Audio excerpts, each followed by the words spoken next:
Good morning. Northwest time is now 6:52. It's time for your morning sprint. Mark Peterson tracking your forecast and what the weather is like if you're heading to the big game. But first, we go to Nikki Torres live in Pullman, where the Cougs hope to win their first Apple Cup since 2012. All right, we are back with the W2 Spirit squads. Now we're back with Austin as well. They are bringing it this morning. All right, these guys have seen thousands and thousands of fans at Martin Stadium. Tell us, what does it take to be the best Cougar fan? All right, tell you what you got to do. You got to be loud. You got to be proud. You have to stay till the end of the game. You got to dab on the dogs, and most importantly, you got to believe in the power of the Mississippi mustache.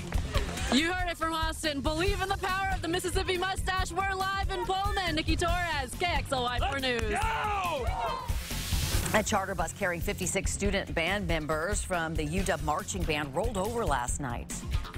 It felt to them like the bus did a 360 and then a 90 and then came to a stop.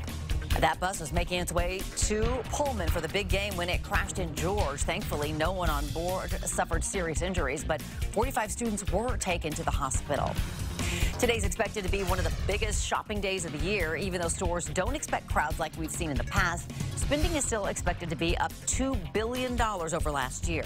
Experts say online sales play a big part in that, and stores are offering bigger deals on their websites than ever. But while crowds gather for Black Friday shopping, REI has a different take on the holiday, which it calls White Friday. The store, which is closed today, always asks people to opt outside instead of shopping. This year, hikers will take on the best trails on Mount Spokane. Registration was required to participate in that event. Black Friday shopping turned chaotic when two people got into a fight at a mall in Alabama. Police believe a 21-year-old shot an 18-year-old who was taken to the hospital in serious condition. A 12-year-old girl was also shot and taken to the hospital. Police shot and killed that gunman. Mark? We're entering, again, some interesting weather as you head south into Pullman for Apple Cup. Here's the Apple Cup forecast. 42 temperatures in the mid-30s at kickoff. We're going to see those as you drive home with snow expected on the roadways. We want you to be extremely cautious. We are showing, again, rain right now, but it's snow into Montana and snow at the Idaho border as you move across. Mount Spokane picking up snow, and we see Schweitzer picking up snow as well as 49 degrees north. Yeah, a little help for the ski season. But please be careful for your Apple Cup drive. Looking ahead tonight, it's the big lighting ceremony in Coeur d'Alene. The event kicks off at 5 p.m. on Sherman Avenue. You can head downtown for the lighting ceremony parade with marching bands, music, and floats. Then spectators will gather on the Coeur d'Alene Resort lawn for carols, fireworks, and the actual lighting. Again, that begins at 5, but it's a crowded event, so you may want to snag your spot early. We will have live reports from the ceremony tonight on KXLY at 5 and 6. The National Oceanic and Atmospheric Administration says it will release its annual report of climate change this afternoon. The release is coming sooner than expected. It was originally scheduled to come out in December. Releasing information on Friday afternoon or around a holiday is widely seen as a way to cushion the impact of critical news.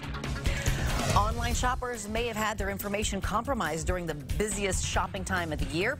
In a statement, Amazon admitted the names and email addresses of some customers were inadvertently disclosed, but they maintained neither the website nor its computer systems were compromised. Amazon says if you were affected, you will be notified. Coming up next on Good Morning America, video captures the moments an American tourist was rescued, trapped at sea for 12 hours. The young man was found clinging to his capsized boat in shark-infested waters. You'll hear his survival story. And new details emerging about the Washington man murdered on a remote island. He was killed by island natives, and now authorities are searching for a way to recover his body. Let's take a live look, and that is Cowley Park. As the sun comes up, the lights are still there. You'll see them at sundown, and man, it is absolutely gorgeous. And again, I hope you get down and just take a chance. It's beautiful. The forecast, maybe not so beautiful, not bad. 41 today. We are going to see rain and then rain-snow mix. We are looking for dry conditions for Saturday and Sunday. 36 on Saturday, Sunday 39, but then the next couple of systems come in. They're backed up into the Pacific. We'll have temperatures in the low 40s, but a pretty good chance of rain next week. Okay. little bit of this, a little bit of that, a little, yeah. Sounds like Thanksgiving dinner. A little bit of this, a little bit of that. And a little bit of leftovers today. Yes. And a little bit of working out. We talked about having to do that. Oh, gosh. All Is right. that on the list? Hold on, I'm going to check. I don't see it on my list. Well, happy Black Friday shopping and happy Apple Cup Day today. We'll see it throughout the morning. Here's GMA.